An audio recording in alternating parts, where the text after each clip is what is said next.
2017 پاکستان کے لیے کیسا رہا؟ اس پاک سرزمین پر کتنے سنہرے سورج طلوع ہوئے اور کتنے دن صف ماتم بچھا رہا؟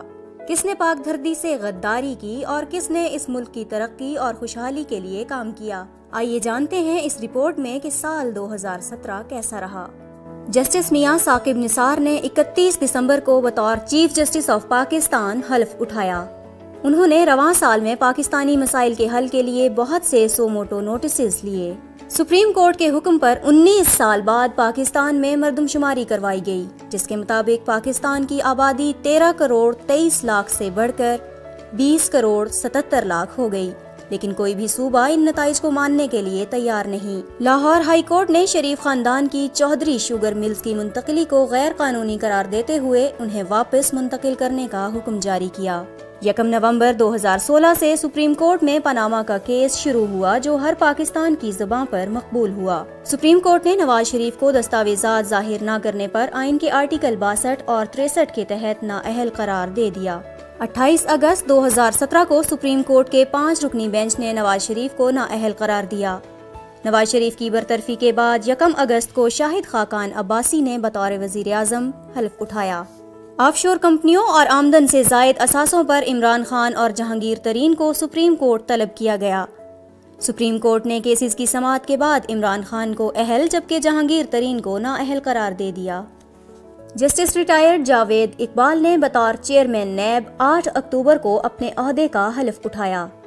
نیب نے 435 پاکستانی آف شور کمپنیز کے مالکان کے خلاف کارروائی کا آغاز کیا۔ 1138 کیسز احتساب عدالتوں میں زیر سماعت ہیں، جس میں 80 شریف خاندان کے خلاف پاناما سمیت میگا کرپشن اسکینڈلز کے ریفرنسز شامل ہیں، جو کہ نیب کی کارکردگی پر سوالیہ نشان ہیں۔ حدیبیہ پیپر ملز کا نہ کھلنا نیب کی سب سے بڑی ناکامی ہے۔ نیب نے نندی پور پاور پروجیکٹ میں ملکی خزانے کو 113 ارب روپے کا نقصان پہنچانے والوں کے خلاف کارروائی کا حکم دیا۔ شریف خاندان کی رائیونٹ سے اپنے گھر تک قومی خزانے سے بنائی گئی روڈ کی تحقیقات کا حکم بھی دیا گیا۔ رواں سال ملک میں دہشت گردی کے 26 واقعات ہوئے، جن میں کم از کم 484 عام شہری اور 145 سیکیورٹی اہلکار شہید ہوئے۔ ورلڈ اکنامک فورم نے پاکستان کو جنڈر ایکویلٹی میں 144 ممالک میں 143 نمبر پر شمار کیا۔ ایمنسٹی انٹرنیشنل کے مطابق human rights commission of Pakistan کے پاس خواتین اور لڑکیوں پر تشدد کے 3000 کیسز ریکارڈ ہوئے۔ خادم حسین رضوی کی قیادت میں ایک جماعت نے فیض آباد کے سنگم پر دھرنا دیا، جس سے اسلام آباد اور راولپنڈی کے گرد و نواح کا نظام زندگی مفلوج ہو گیا، اور اس دھرنے کا اختتام وفاقی وزیر زاہد حامد کے استعفے پر ہوا۔ پاکستان میں اس سال 4 عبادت گاہوں کو نشانہ بنایا گیا، جس میں 2 صوفیہ کرام کی درگاہوں، 1 امام بارگاہ اور 1 چرچ کو نشانہ بنایا گیا۔ پاکستان میں کرسمس کی خوشیاں اس وقت مان پڑ گئیں جب میتھوڈسٹ چرچ کوئٹہ میں خودکش حملہ ہوا، جس کے نتیجے میں 9 افراد ہلاک جبکہ 57 زخمی ہو گئے۔ جرمن پاکستانی شہری ڈاکٹر روت فاؤ 10 اگست 2017 کو 87 سال کی عمر میں کراچی میں انتقال کر گئیں۔ انہیں ان کی انسانیت کی خدمات کے لیے پاکستان کی مدر ٹریسا کے خطاب سے نوازا گیا۔ انہوں نے اپنی ساری زندگی جندام کے مریضوں کے لیے وقف کر دی تھی۔ انہیں قومی اعزاز کے ساتھ گورا قبرستان کراچی میں سپرد خاک کیا گیا۔ اس سے پہلے یہ اعزاز فلاحی ورکر ایدھی صاحب کو ملا۔ 22 فروری 2017 کو پاک فوج نے آپریشن رد الفساد کا آغاز کیا۔ جولائی 15 کو پاک فوج نے آپریشن خیبر 4 کا آغاز کیا۔ ملک بھر میں بلا تفریق کارروائی کرتے ہوئے دہشت گردوں کے 7 گروہوں کے نیٹ ورک کو تباہ کر دیا گیا۔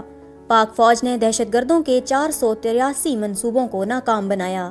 رواں سال بھارت نے لائن آف کنٹرول پر جنگ بندی کی 1813 خلاف ورزیاں کی، جس کے نتیجے میں 52 عام شہری شہید اور 254 زخمی ہوئے۔ پاکستان کے بہادر سپاہی اور افسران بارڈر پر لڑائی کرتے ہوئے شہید ہو گئے۔ DGISPR نے امریکا کو آگاہ کرتے ہوئے کہا کہ پاکستان نے امریکا کے لیے بہت ڈو مور کر لیا، اب امریکا کو پاکستان کے لیے ڈو مور کرنے کی ضرورت ہے۔ ایئر چیف نے امریکا کو للکارتے ہوئے کہا کہ اگر امریکی ڈرونز نے سرحدی خلاف ورزی کی تو انہیں مار گرایا جائے گا۔ رواں سال پاکستان ایئر فورس نے JF-17 کے جدید ماڈل کو سکواڈرن 2 میں شامل کیا۔ اینک والا جن میں بل بطوڑی کا کردار ادا کرنے والی اداکارہ نصرت 65 سال کی عمر میں انتقال کر گئیں۔ سینئر پاکستانی اداکارہ فرح زیبا 22 مئی کو انتقال کر گئیں۔ مشہور کامیڈی سیریز بلبلے کا کردار ادا کرنے والے مشہور اداکار خواجہ اکمل 27 نومبر کو انتقال کر گئے۔ صدارتی ایوارڈ یافتہ مشہور ٹی وی ایکٹر افتخار قیصر 17 ستمبر کو پشاور میں انتقال کر گئے۔ مشہور ٹی وی ایکٹر فاروق ضمیر 23 فروری کو اپنے مداحوں سے بچھڑ گئے۔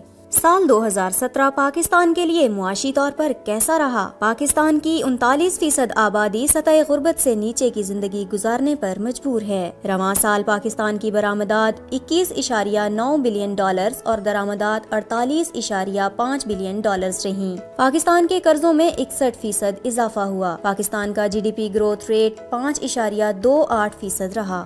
پاکستان میں بے روزگاری کی شرح 6% رہی۔ گورنمنٹ کے بیان کے مطابق سی پیک پروجیکٹ 2025 تک مکمل ہو جائے گا۔ پاکستان اسٹاک ایکسچینج گزشتہ سال کے مقابلے میں 7,777 پوائنٹس کی کمی کے ساتھ 40,463 پر بند ہوا۔ پیٹرول کی قیمت گزشتہ سال کی نسبت 66 روپے سے بڑھ کر 77 روپے ہو گئی۔ ذرائع کے مطابق 7 روپے فی لیٹر مہنگا ہونے کا خدشہ ہے۔ 6 دسمبر 2017 کو لندن کے میئر صادق خان نے پہلی مرتبہ پاکستان کا دورہ کیا۔ 7 دسمبر کو پرنس کریم آغا خان نے پاکستان کا دورہ کیا۔ 8 جولائی کو مشہور برازیلین فٹ بال پلیئر رونالڈینو سمیت 5 فٹ بالرز نے پاکستان کا دورہ کیا۔ پاکستان میں انٹرنیشنل کرکٹ کی واپسی ہوئی۔ پی ایس ایل کے 2nd ایڈیشن کا فائنل لاہور میں منعقد ہوا۔ ورلڈ 11 3 T20 سیریز کھیلنے کے لیے 7 ملکوں کے 15 کھلاڑی پاکستان آئے۔ پاکستان کو ایک غیر یقینی کامیابی ملی اور وہ کامیابی چیمپئنز ٹرافی میں روایتی حریف بھارت کے خلاف حاصل ہوئی۔ یونس خان نے ٹیسٹ کیریئر میں اپنے 10,000 رنز مکمل کیے اور کرکٹ سے ریٹائرمنٹ کا اعلان کیا۔ پاکستانی کھلاڑیوں نے اسپیشل اولمپکس میں 11 میڈلز حاصل کیے۔ مریم نسیم نے ویٹ لفٹنگ میں گولڈ میڈل حاصل کیا۔ پاکستان آرمی نے یو کے میں ہونے والی ایکسرسائز کیمرین پیٹرول گولڈ میڈل حاصل کیا، جس میں دنیا کی 131 ٹیموں نے حصہ لیا۔ اور یوں سال 2017 اپنے اختتام کو پہنچا۔ ہماری دعا ہے کہ آئندہ آنے والا سال 2018 پاکستان کے لیے ایک بہترین سال ثابت ہو۔ پاکستان کو درپیش تمام مسائل کا حل نکالنا ہمارے لیے ممکن ہو اور پاکستان کی ترقی اور خوشحالی کے لیے نئی راہیں ہموار ہوں۔ اس کے ساتھ ساتھ سرزمین وطن کے لیے دعا ہے کہ تمام دشمنوں کے ناپاک ارادے اور عزائم ناکام رہیں۔